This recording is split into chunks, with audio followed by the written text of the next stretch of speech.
In other videos, we showed face forensics identifying full and partial facial images. However, it will also detect and recognize faces in video clips and from direct camera feeds. This demonstration uses a video clip of actors James Franco and Anne Hathaway receiving their Oscars at the Academy Awards. We've added still pictures of them to our 6,000 record database to match against. Here are examples of some of the almost 1,500 individuals who are in the database.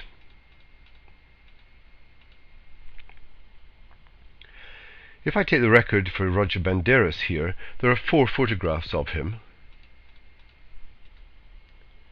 representing the 4 different occasions on which his record was updated.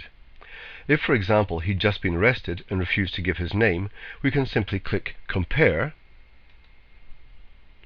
and Face Forensics will take the encode string for his face, match it against the 6,000 strings representing all the faces in the database, and display all the matches above the recognition percentage.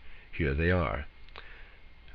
The first image, of course, is the record itself that we're searching against, but then below that we get the 3 other images of Roger Banderas, and then below that we'll get false positives for people with similar facial structures. With real-time or recorded video, there are 2 steps to the process: detecting faces in the video frames and then encoding them and matching the encode strings against all the encode strings in the database. Let's look at the Face Forensics matching window. At the bottom right here, we have a set of controls. These define the sources of the faces that we want to identify: direct camera feed, video file, still images, or websites. In this case, I've selected a video file. I've also said that I want to show all detected faces, and then I want to recognize them. The detection percentage defines the level above which an object is determined to be a face, while the recognition percentage is the level above which a match is to be displayed for an officer to confirm. The hit interval is the time between shots being captured for analysis. Here it's set at half a second. We've also clicked multi, as there can be more than one face in any frame. If we leave it as single, Face Forensics will select the dominant face. Matches can be sent to a separate folder if required. To start the process, I click play. Faces of both James Franco and Anne Hathaway are immediately detected and displayed. James Franco is recognized very quickly, despite the fact that his eyes are fairly closed. Anne Hathaway takes longer because at this stage her face is generally at too much of an angle to the camera to be identified. However, you'll see that as the video progresses, it does identify her. The hit interval that we set is significant. The shorter the interval, the more images of the same person will be displayed, but the chances of getting a good image to work with are increased. In this version of Face Forensics, the system will mostly identify faces looking towards the camera. At any time, the video can, if necessary, be paused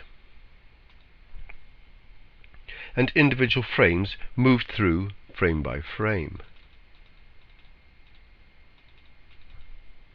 This enables an officer to select the frame that's best for recognition purposes. A benefit of showing detected faces is that where they're not good enough for the system to recognize them, an officer may be able to visually identify someone of interest, for example from a profile. However, the downside is that faces can be detected in every captured frame, and therefore there are likely to be a large number of them. To inhibit this, we can switch off the display of detected faces and just show matches above the defined recognition percentage. Let's try it.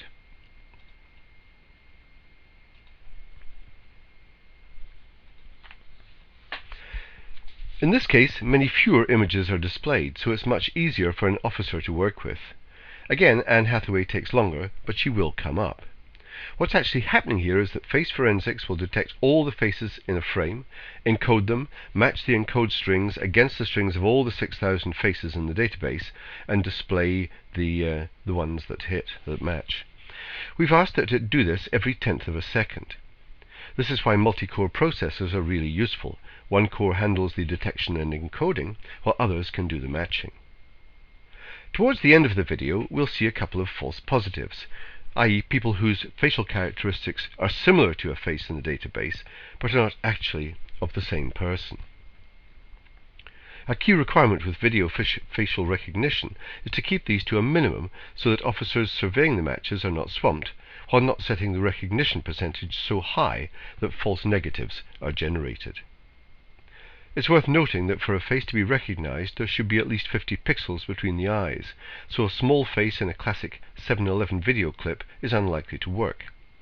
Nonetheless, if a modern camera is set up in a location where a good shot can be captured of an individual looking towards the camera, face forensics can deliver very worthwhile results.